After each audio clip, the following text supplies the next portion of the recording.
Have you ever thought about one of the most basic, fundamental things we do to understand, well, everything? It's something so simple it's practically invisible, but it governs everything from the stock market to the way a flower grows. We're going to be talking about the power of comparison and how it's all unlocked by one simple tool, the ratio. I mean, seriously, how do we make sense of the world? Think about it. You're just bombarded with information all day, right? Numbers, data, news. What's the very first thing your brain does to try and sort through all that chaos? It's actually super simple. We compare things. That's it. Is this car faster? Is that stock a better investment? Is this coffee stronger than yesterday's? Comparison is like the absolute foundation of how we figure anything out.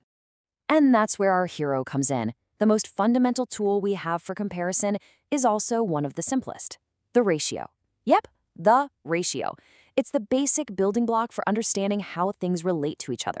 You probably remember it from math class, but trust me, its power goes way beyond that, into some of the most complex fields out there, like finance and data science. Okay, so let's start from square one. What exactly is a ratio? Basically, a ratio is just a way to compare two things using division. You've heard the classic example, right? If you've got 2 apples and 3 oranges, the ratio of apples to oranges is 2 to 3. See? It's not about adding them up or anything, it's all about the relationship. For every 2 of these, you've got 3 of those. Super simple, super clear. All right, now to really get the hang of this, there are a couple of key rules you gotta know. Think of it as your basic ratio toolkit.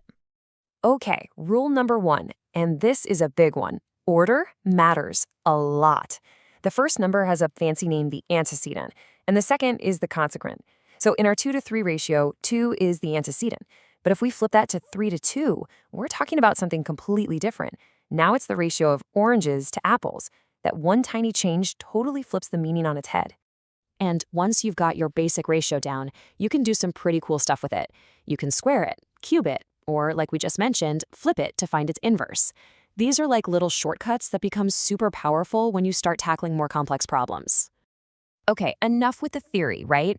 Let's see how this stuff actually works in the real world. This is where a simple ratio stops being just numbers and starts giving us real answers. All right, check this out. It's a classic kind of problem. A man bought 9 mangoes for a rupee and sold them at 6 mangoes for a rupee. The question is, what's the ratio of his profit to his cost price? It seems pretty simple, but to really get it, you have to think in ratios. So how would you tackle this?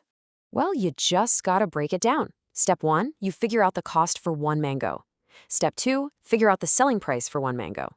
After that, calculating the profit is easy. It's just the difference. And then for the final move, you create that ratio, profit to cost price. Following these steps really shows you how powerful this way of thinking is. And the answer is 1/2. So the ratio of profit to cost is 1 to 2. What does that mean? It means for every 2 rupees he spent, he made 1 rupee in profit. See how much clearer that is? That simple ratio tells the whole financial story much better than just talking about mangoes and rupees.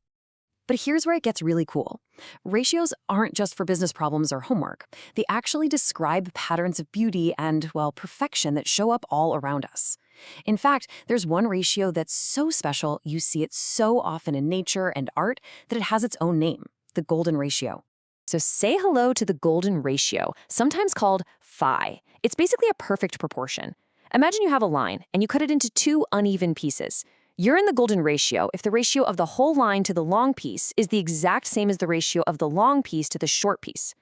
It's this funky, irrational number, about 1.618, and you're about to see that it shows up in the most unexpected places.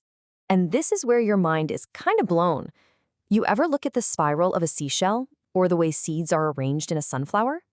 That's the golden ratio. Even the proportions of famous ancient buildings often follow this rule. It's almost like a hidden mathematical code for what we find beautiful and elegant. Okay, so we've gone from apples and oranges all the way to the patterns of the universe. Pretty wild, right?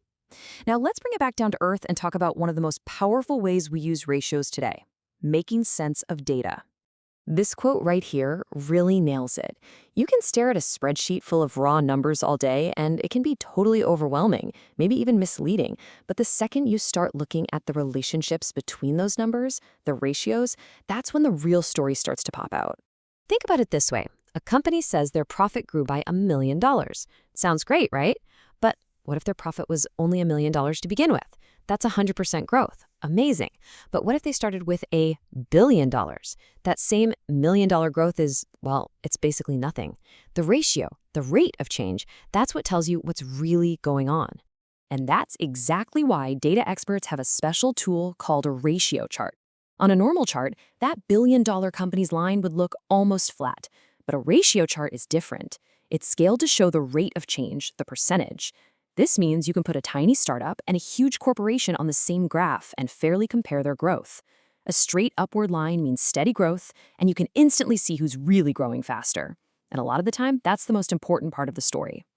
So yeah, from a simple bag of fruit to a super sophisticated tool for analyzing data, the journey of the ratio is pretty incredible, isn't it? It's really like having a new superpower for looking at the world. So what's the big takeaway here? 1. A ratio is comparison in its simplest, purest form. 2. It's a fundamental building block for just about everything, from solving business problems to seeing the patterns in nature. And 3, and this is huge, in our crazy, data-filled world, thinking in ratios is how you find the hidden stories the numbers are trying to tell you. So here's a little challenge for you. The next time you see a financial report, or even just sports stats, or hey, even the petals on a flower, try to look past the raw numbers. Ask yourself, what's the ratio here? What's the real relationship? I bet you'll be surprised at the hidden patterns you start to find.